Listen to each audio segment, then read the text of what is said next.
AAA, AA and D batteries all have the same open circuit voltage of 1.5 volts. The difference between different sizes is in their total energy storage, which is related to their lifetime, meaning how long they can output a given current. A AAA battery has a lifetime of about 0.5 amp hours, so it can produce a current of 0.5 amps for an hour, 1 amp for half an hour, and so on.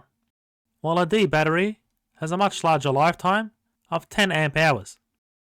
Note that the units of amp hour are actually electric charge and not energy, but this is the measure typically used for electrochemical systems such as batteries. For real batteries, the lifetime is not completely independent of current, and the value depends on how quickly you discharge them and on their manufacturer, but the numbers given above are good estimates. Another important difference between batteries is their internal resistance. Standard alkaline D cells have an internal resistance of about 0.1 ohms. Now suppose you have a multi-speed winch. So a winch is a machine that can lift something, and this is powered by a D cell, and we're trying to lift an object with a mass of 60 kilograms. Now in the circuit with the battery, the winch acts as a resistive load with a variable resistance RL that depends on its speed. And the winch is 50% efficient, so we have the efficiency of 0.5, meaning that 50% of the energy output by the battery does useful work on the mass being lifted. And the winch is connected to the battery and can be represented by the circuit as follows, where Ri is the internal resistance of the battery. Now let's go to part A. Suppose the winch is set to run at a super slow speed. Assume that in this case the resistive load produced by the winch motor is much greater than the battery's internal resistance. So there's no loss of energy to that internal resistance. And we're asked to calculate the height that the object can reach before completely discharging the battery. Well, as we said, the capacity of a D cell battery is 10 ampere hours. So 1 amp is in coulombs per second. And we have a unit of hour, which we can also convert to seconds. So we have 3600 seconds per hour.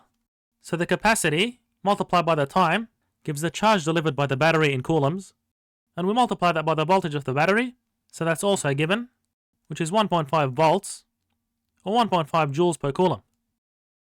And then multiplying this by the efficiency, which is 50%, gives the energy output by the battery that does useful work on the mass being lifted. So the battery outputs this energy before it's completely discharged into lifting the mass. So this energy is converted into gravitational potential energy.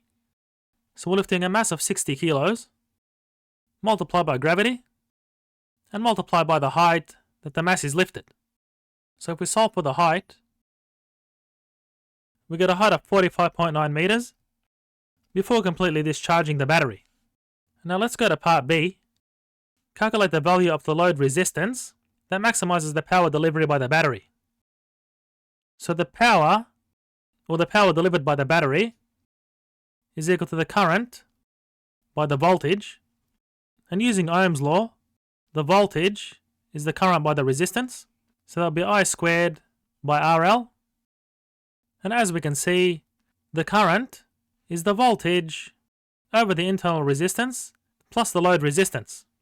So we have RL plus RI, which are in series, and then squaring this expression and multiplying by RL gives the power. And now if we differentiate the power with respect to the load resistance, we get dP dRL is equal to epsilon squared, which is constant, and using the quotient rule, we have low multiplied by the derivative of the high term, which is 1, minus the high term by the derivative of the low term, which is 2 by RL plus RI.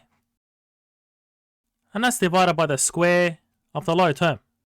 So that'll be RL plus RI to the power of 4.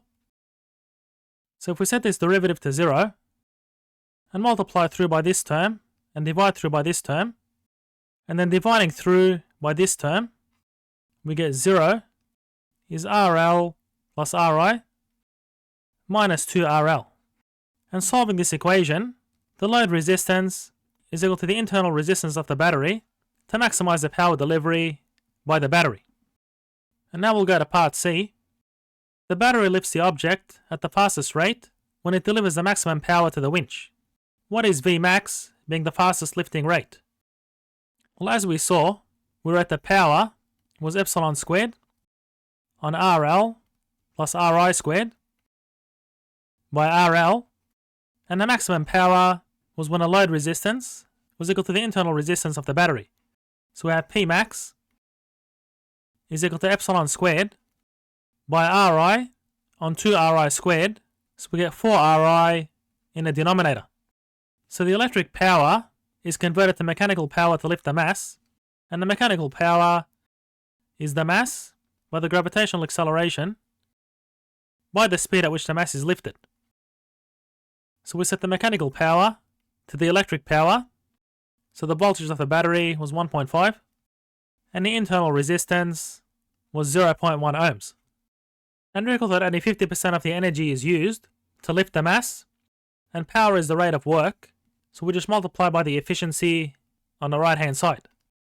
And to get our answer in millimeters per second, we solve this equation and multiply it by 10 cubed.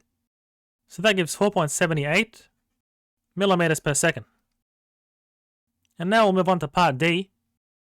At this fastest lift rate, how high can the winch lift the object before fully discharging the battery?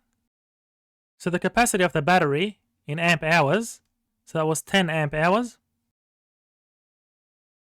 and multiply by 3600 seconds gives the charge delivered by the battery over this time, and that's equal to the current in the circuit multiplied by the time that the object is lifted before discharging the battery. And at the fastest lift rate, the current was equal to the voltage on the resistance, which was Ri plus Ri at the fastest lift rate, where the internal resistance of the battery was equal to the load resistance.